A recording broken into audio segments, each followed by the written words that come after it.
when you look at all of the chaos with the roster construction in college and the additional year changing that, how do you think that has affected assessments and trying to figure out who is this guy? And do you feel like that has affected knowing more or less, or what is that changed about the process of evaluating guys as they come into the league? Oh, I mean, we could talk for hours, right, about just the changing landscape of college football and all the ripple effects of it has on the NFL draft and how scouts do their job. I mean, thankfully that COVID year is almost up. So just understanding how many years these guys have left, and who's going to the draft, who's not, that will change here coming up. And I was talking with a scout down at the Senior Bowl about this, how the quote unquote the small school prospect is kind of being eradicated.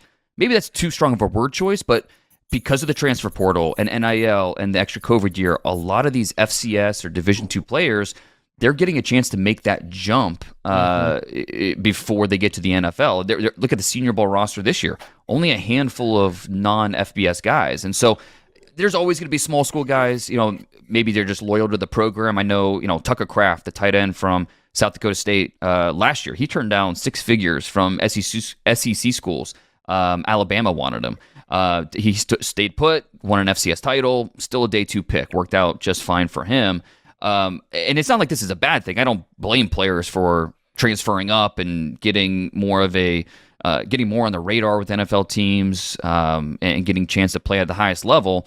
But we're going to see fewer and fewer small school prospects get drafted because of just they're going to have more options before they get to the draft process. And then, with NIL, I mean, Ohio State's the perfect example for this, right? How guys that might be on the fence about going pro or possibly going back, they're going to be lured back because of these NIL deals. And again, not necessarily a bad thing. If I'm JT Tuimalu, I wasn't a lock first-round pick, but I expect to be drafted probably somewhere in the top 40.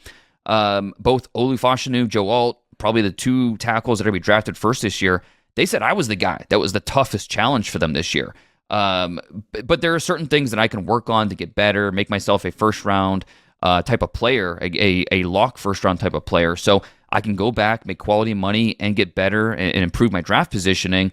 That definitely changes things. Ohio State, they had, 6 guys, I believe, who were expected to be top 100 picks go back. Tuimalu, Denzel Burke, Travion Henderson, Egbuka, Tyleik Williams, and then Jack Sawyer. And then I would even throw in Jordan Hancock, the corner, and Donovan Jackson, the guard, who were borderline guys, could have easily gone top 100. So that's 8 right there who, it's crazy that they're able to retain that type of talent. But again, it's the ripple effect of NIL and how this affects the draft. It's interesting because it does dilute the talent in the draft pool a little bit. So guys with 4th or 5th round grades are now going to go in the 3rd round because teams are just running out of those day two grades. And I mapped out my top 100. It's coming out next week. And I always send it around to a few of my buddies in the league to get their opinions on it. And one of them mentioned how, you got this guy at 75. I've got a 5th round grade on him. And he's like, but you know what? When you stack all these players, it kind of makes sense where you have him.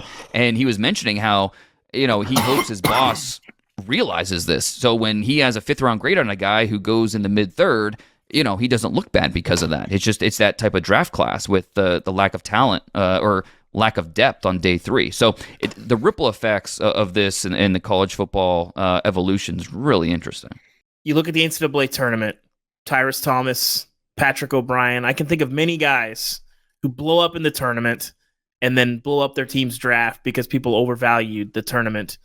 Do you suspect college football will have a similar effect where maybe it's a guy that people didn't necessarily have an eye on? He has 2 great games, and he goes from day 3 pick to day 1 pick, and then maybe it works out, maybe it doesn't. What do you think the new playoff will have an impact on the draft?